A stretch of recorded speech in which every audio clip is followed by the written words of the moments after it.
Hello बच्चों, आप देख रहे हैं तक्षशिला और हम बात कर रहे थे how do organisms reproduce. Okay, हम देख रहे थे कि ऑर्गेनिज्म अपने आप को रिप्रोड्यूस कैसे करते हैं। तो हमने इसका बहुत सारा पार्ट कवर किया था पिछले लेक्चर्स में। हमने देखा था कि वेरिएशंस क्या होते हैं और वेरिएशंस की क्या ज़रूरत होती है ऑर्गेनिजम्स को, या फिर एक पॉपुलेशन में वेरिएशंस क्या रोल प्ले करते हैं। तो अब हम देख रहे हैं मोड्स ऑफ रिप्रोडक्शन। हमने देखा था कि रिप्रोडक्शन क्यों ज़रूरी है। ओके, अब हम देखेंगे कि रिप्रोडक्शन होता कैसे है। रिप्रोडक्शन मूलतः या फिर बेसिकली दो प्रकार का होता है। Okay, two types. एक होता है सेक्सुअल रिप्रोडक्शन और एक होता है असेक्सुअल रिप्रोडक्शन। तो जो सिंपलर ऑर्गेनिजम्स होते हैं, ठीक है, जिनका बॉडी ऑर्गेनाइजेशन बहुत ही सिंपल तरीके का होता है, जैसे यूनिसेलुलर ऑर्गेनिजम्स, मतलब एक सेल वाले ऑर्गेनिजम्स, या फिर मल्टी सेलुलर ऑर्गेनिजम्स जिनका बॉडी का ऑर्गेनाइजेशन लेवल जो है वो बहुत ही सिंपल है। ऐसे ऑर्गेनिजम्स असेक्सुअल रिप्रोडक्शन को ज़्यादा प्रैक्टिस करते हैं या फिर असेक्सुअली ज़्यादा रिप्रोड्यूस करते हैं। लेकिन जो डेवलप्ड ऑर्गेनिजम्स हैं या फिर ऐसे ऑर्गेनिजम्स जो कि जिनकी बॉडी ज़्यादा डेवलप्ड है, ठीक है, वो सेक्सुअल रिप्रोडक्शन प्रैक्टिस करते हैं या फिर सेक्सुअली रिप्रोड्यूस करते हैं। सेक्सुअली रिप्रोड्यूस करने का फायदा क्या होता है? सेक्सुअल रिप्रोडक्शन में हमें वेरिएशन देखने को मिलता है, और वेरिएशन का फायदा मैंने आपको बताया था। जब सेक्सुअल रिप्रोडक्शन होता है तो उस रिप्रोडक्शन में दो इंडिविजुअल्स भाग लेते हैं, और इसी वजह से जो ऑफस्प्रिंग रहता है उसमें दोनों की क्वालिटीज मिक्स होके आते हैं। मतलब दोनों इंडिविजुअल्स के जो क्वालिटीज हैं या फिर जो ट्रेड्स हैं वो डॉटर में या फिर बच्चे में, डॉटर सेल में या फिर बच्चे में जो है मिक्स होके आते हैं, और इसीलिए वेरिएशन पैदा होता है। आपने देखा होगा कि आप अपने माता पिता से बिल्कुल सेम नहीं दिखते हैं, उनके जैसे ही दिखते हैं। हो सकता है आप अपने फादर के जैसे ज़्यादा दिखते हो या मदर के जैसे ज़्यादा दिखते हो, लेकिन सेम कार्बन कॉपी नहीं है आप, क्योंकि उनके दोनों के जीन्स एक दूसरे से क्रॉस ओवर करते हैं, क्रॉसिंग ओवर होता है और रिकॉम्बिनेशन होता है। इससे नए कॉम्बिनेशंस पैदा होते हैं जीन्स के, और हम हमारे जो बच्चे होते हैं उनमें नए कॉम्बिनेशंस पैदा होते हैं। इसके लिए वो हमारे जैसे तो होते हैं, लेकिन कुछ डिफरेंसेस या वेरिएशंस भी होते हैं सेक्सुअल रिप्रोडक्शन, ठीक है। तो हम अभी देख रहे हैं असेक्सुअल रिप्रोडक्शन के कुछ टाइप्स, जिनमें से पहला टाइप है फ्यूजन। अब देखिए यहाँ पर क्या लिखा है, modes of reproduction in organisms depend upon its environment and its body design. तो कोई ऑर्गेनिज्म कैसे रिप्रोड्यूस करेगा, ये हम कैसे बता सकते हैं कि उसका हैबिटेट कैसा है, उसका इन्वायरमेंट कैसा है। ये देख के हम बता सकते हैं कि कोई ऑर्गेनिज्म कैसे रिप्रोड्यूस करेगा। और उसका बॉडी ऑर्गेनाइजेशन कैसा है, वो यूनिसेलुलर है, मल्टीसेलुलर है, उसका बॉडी बहुत ज़्यादा डेवलप्ड है या फिर बहुत ही कम डेवलप्ड बॉडी है उसकी। ये देख के हम बता सकते हैं कि वो किस प्रकार से रिप्रोड्यूस करेगा, ठीक है। तो देखिए अब हम पहला देखते हैं रिप्रोडक्शन का टाइप जो है फ्यूजन। फ्यूजन में क्या होता है मैं पहले आपको बताता हूँ। देखिए, एक पेरेंट सेल रहता है, मतलब एक सेल है जिसे रिप्रोड्यूस करना है। तो वो क्या करेगा, पहले अपने न्यूक्लियस को डिवाइड करेगा। ओके, न्यूक्लियस उसका डिवाइड होगा, मतलब न्यूक्लियस अपनी एक कॉपी बनाएगा। ओके, ये कॉपी और ये कॉपी। फिर न्यूक्लियस जब डिवाइड हो जाएगा अच्छे से, मतलब न्यूक्लियस के अंदर का डीएनए जब डिवाइड हो जाएगा, तो ये बाकी का सेल भी दो भाग में डिवाइड हो जाएगा। ओके, बाकी का जो साइटोप्लाज्म है और सेल मेम्ब्रेन है वो भी दो भाग में डिवाइड हो जाएगा, और हमें दो नए डॉटर सेल्स देखने को मिलेंगे, टू न्यू डॉटर सेल्स। तो ये बहुत ही सिंपल टाइप का है। मतलब इसमें जो है सेल, जो यूनिसेलुलर ऑर्गेनिज्म होते हैं उनमें हमें ये देखने को मिलता है, और यूनिसेलुलर ऑर्गेनिजम्स में सेल डिवीजन ही रिप्रोडक्शन होता है। मतलब हमारी बॉडी के ऊपर जो स्किन है उसमें हजारों सेल्स जो है हर रोज एक सेल जो दो नए सेल्स बनाता है, ऐसे होता है हमारे बॉडी के अंदर, पर हम उसे रिप्रोडक्शन नहीं कहते हैं, ठीक है। हमारे पूरे बॉडी में हजारों नए सेल्स हर रोज बनते हैं, लेकिन हम उन्हें रिप्रोडक्शन नहीं कहते हैं उसे।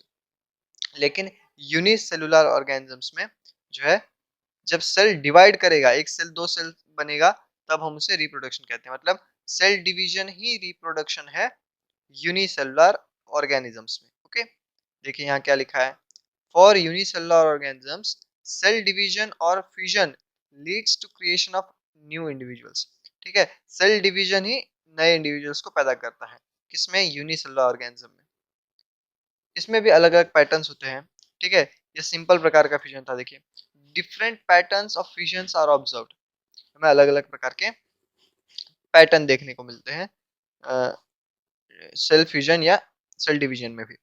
देखिए, many bacteria and protozoa simply split into two equal halves during cell division.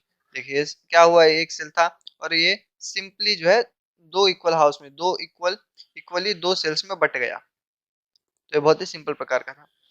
Organisms such as amoeba split into two cells in any plane, वो किसी भी प्लेन में जो है अमीबा जैसे ऑर्गेनिजम्स, वो किसी भी प्लेन में, मतलब उसे कहीं से भी वो डिवाइड कर सकते हैं, यहाँ से यहाँ से यहाँ से, मतलब कहीं से भी उसे काटेंगे या फिर कहीं से भी वो डिवाइड करके दो नए इंडिविजुअल्स को बना देगा।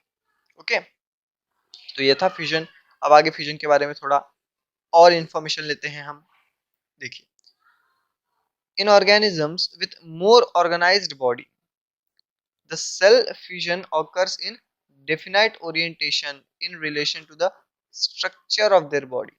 ठीक है, अब देखिए, अगर कोई ऐसा ऑर्गेनिज्म है जो कि ज्यादा डेवलप्ड है, तो उसकी बॉडी के हिसाब से ही वो सेल डिवाइड करेगी अपने आप को। ठीक है, उसके बॉडी के हिसाब से ही अपने आप को सेल जो है डिवाइड करेगी, उसी प्लेन में डिवाइड करेगी। मतलब कोई लंबा ऑर्गेनिज्म है, तो ज्यादातर देखा जाएगा कि वो 20 से, मतलब लॉन्जिट्यूडनली वो सेल डिवाइड करेगा, मतलब न्यूक्लियस यहाँ एक जाएगा, यहाँ एक जाएगा, और फिर बीच से ऐसे लॉन्जिट्यूडनली उसकी बॉडी दो पार्ट में डिवाइड हो जाएगी। तो एक ऑर्गेनिज्म में यहाँ मिल जाएगा, एक ऑर्गेनिज्म में यहाँ मिल जाएगा। ठीक है, दो नए सेल ऐसे बनेंगे। कोई अगर ऐसा ऑर्गेनिज्म है जो कि हॉरिजॉन्टली लाई करता है, समझिए हॉरिजॉन्टली कोई ऐसे ऑर्गेनिज्म है, तो उसका हमें सेल डिवीजन हॉरिजॉन्टली देखने को मिलेगा। ठीक है, मतलब उसके बॉडी के डिजाइन के हिसाब से सेल डिवीजन होता है या फिर रिप्रोडक्शन सेल फ्यूजन होता है। Okay, cell division cell fusion एक ही बात हो जाती है यूनिसेलुलर ऑर्गेनिज्म में। तो बॉडी के हिसाब से सेल अपने आप को डिवाइड करती है या फिर सेल अपने आप को सेल फ्यूजन होता है। ठीक है, ये कौन ऑर्गेनिज्म में होता है ऐसा, ऐसा उन ऑर्गेनिज्म में होता है जिनकी बॉडी कुछ ज्यादा ऑर्गेनाइज्ड है, मतलब थोड़ी ज्यादा डेवलप्ड है, बजाय कि अमीबा, पैरामोशियम, इनकी बॉडी बहुत कम डेवलप्ड है, एक ही सेल से रहते हैं। लेकिन कुछ ऐसे ऑर्गेनिजम्स होते हैं जिनका भले ही वो यूनिसेलुलर है, लेकिन उनकी बॉडी थोड़ी सी, उनका सेल जो है थोड़ा सा ज्यादा डेवलप्ड होता है। जैसे कि उसका एग्जाम्पल है लिशीमानिया। लिशीमानिया ये काला आजार एक डिसीज है जो इसकी वजह से होता है, लिशीमानिया की वजह से। और ये एक प्रोटोजोन है, मतलब एक प्रोटोजोआ है। तो ये क्या करता है, ये भी फ्यूजन से रिप्रोड्यूस करता है। ओके, तो इसमें has a whip like structure eight one and. Okay, इसमें हमें लॉन्जिट्यूडनल फ्यूजन देखने को मिलता है। देखिए, ये है लिशीमानिया, एक है ये लिशीमानिया। अब यहाँ इसका ये फ्लैजिला है। ओके, ये फ्लैजिला है, तो यहाँ एक नया फ्लैजिला बनेगा पहले, फिर यहाँ जो है सेल डिवाइड होगा, मतलब न्यूक्लियस डिवाइड होगा सेल का, एक न्यूक्लियस से दो न्यूक्लियस, और फिर धीरे धीरे न्यूक्लियस अलग होंगे एक दूसरे से, और फिर इस प्लेन पे, लॉन्जिट्यूडनल प्लेन पे हमें डिवीजन देखने को मिलेगा। लॉन्जिट्यूडनल मतलब ऐसे, हॉरिजॉन्टल मतलब ऐसे। ओके, तो लॉन्जिट्यूडनल प्लेन पर हमें सेल डिवीजन देखने को मिलेगा। कहाँ, लेशिमानिया में। ओके, लेशिमानिया में हमें लॉन्जिट्यूडनल प्लेन पे डिवीजन देखने को मिलेगा। देखिए, फिर ये ऑर्गेनिज्म पूरा यहाँ से डिवाइड हो जाएगा और दोनों के पास एक एक फ्लैजिला चला जाएगा, एक एक न्यूक्लियस चला जाएगा, और दो नए डॉटर सेल्स हमें देखने को मिलेंगे। अब एक आपको मैं क्विज क्वेश्चन पूछता हूँ। देखिए, सेल फ्यूजन में जो नए सेल्स बनते हैं उन्हें सन सेल्स क्यों नहीं कहा जाता है, उन्हें डॉटर सेल्स ही क्यों कहा जाता है, ये आप मुझे बताएंगे।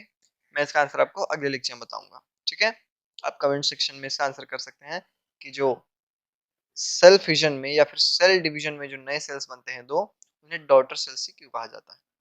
ओके, अब देखिए, another single celled organism called Plasmodium, ये भी एक प्रोटोजोआ है।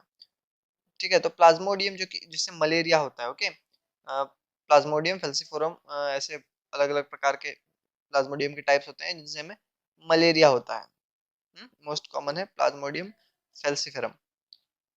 तो ये भी सेल डिवीजन कैसे करता है, ये अलग टाइप से करता है। जरा देखिए, प्लाज्मोडियम का जो सेल है, ये रहा प्लाज्मोडियम का पेरेंट मतलब सेल एक। तो ये क्या करता है, पहले इसका न्यूक्लियस बहुत ज्यादा डिवाइड करता है और फिर न्यूक्लियस के बाद साइटोप्लाज्म भी डिवाइड करता है। तो बहुत सारे ऐसे सेल्स इसके अंदर बन जाते हैं। ठीक है, ये एक प्रोटेक्टिव कवरिंग होती है इसकी, क्योंकि ये बाहर जो है ये एक प्रोटेक्टिव कवरिंग है जिसे हम सिस्ट कहते हैं। ओके, जिसे हम सिस्ट कहते हैं।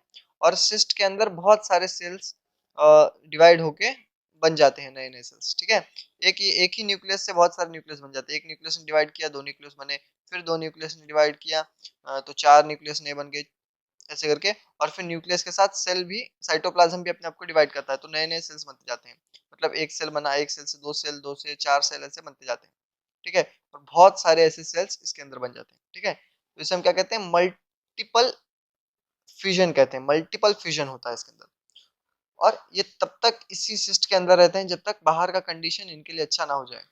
ठीक है, बाहर का कंडीशन इनके लिए अच्छा ना हो जाए तब तक ये इसी के अंदर रहते हैं। और जैसे ही कंडीशन अच्छा होता है तो ये इस सिस्ट को ब्रेक करके जो अंदर सेल्स हैं, बहुत सारे सेल्स, वो बस्ट हो जाते हैं, बाहर आ जाते हैं। ठीक है, तो इस प्रकार से ये डिवाइड करते हैं। और इस प्लाज्मोडियम से हमें मलेरिया होता है। मलेरिया जो है मॉस्किटो कैरी करता है, मॉस्किटो के सलाइवरी ग्लैंड में ये रिप्रोड्यूस करते हैं। ठीक है, तो इतना सा आपको पता करना था। तो हमने क्या क्या देखा, आपको याद रखना है। देखिए, हमने देखा फ्यूजन। फ्यूजन में हमने देखा कि अमीबा और जो सिंपल ऐसे ऑर्गेनिजम्स हैं, बैक्टीरिया और प्रोटोजोआ, जिनकी बॉडी बहुत ही कम डेवलप्ड है, उनमें सेल डिवीजन कैसे होता है, सेल फ्यूजन कैसे होता है, सेल डिवीजन के जैसे होता है। ठीक है, सिंपली बॉडी कहीं से भी दो टुकड़ों में कट जाती है, या फिर सेल कहीं से भी दो टुकड़ों में बट जाता है। उसका डीएनए, उसका न्यूक्लियस भी अपने एक रिप्लिका बनाता है और फिर सेल पूरा डिवाइड हो जाता है। ठीक है, ये था सिंपल, बहुत ही सिंपल प्रकार का सेल फ्यूजन या फिर सेल डिवीजन। फिर हमने देखा कि लिशीमानिया जो है, काला आजार जो करता है, वो लॉन्जिट्यूडनली डिवाइड करता है, विप लाइक स्ट्रक्चर बना के लॉन्जिट्यूडनली डिवाइड करता है। इसमें एक फ्लैजिला भी होता है, आपको याद रखना है ये। फिर हमने देखा प्लाज्मोडियम जो है वो मल्टीपल फ्यूजन करता है, मतलब बहुत सारे सेल्स फटाफट डिवाइड करते हैं, बहुत सारे सेल्स बना देते हैं और एक सिस्ट के अंदर रहता है। प्रोटेक्टिव कवरिंग रहती है उनकी ये सिस्ट। और जब अच्छा बाहर फेवरेबल कंडीशंस आते हैं तो ये सिस्ट फट जाता है और सारे के सारे सेल्स जो है बाहर रिलीज हो जाते हैं और सब नए ऑर्गेनिज्म बन जाते हैं। ओके, तो ये था आज का आपका लेक्चर। अगले लेक्चर में हम देखेंगे फ्रेगमेंटेशन के बारे में। हम एक एक करके छोटे छोटे वीडियोस में जानेंगे रिप्रोडक्शन के बारे में। ओके, और उनके मोड्स के बारे में। तो पढ़ते रहिए, मेहनत करते रहिए। आज के लिए बस इतना ही। और अगर वीडियो पसंद आया हो तो लाइक कर दे, चैनल को सब्सक्राइब भी कर दे, ताकि आपको ऐसी वीडियोस और मिलती रहे। तब तक के लिए बाय बाय।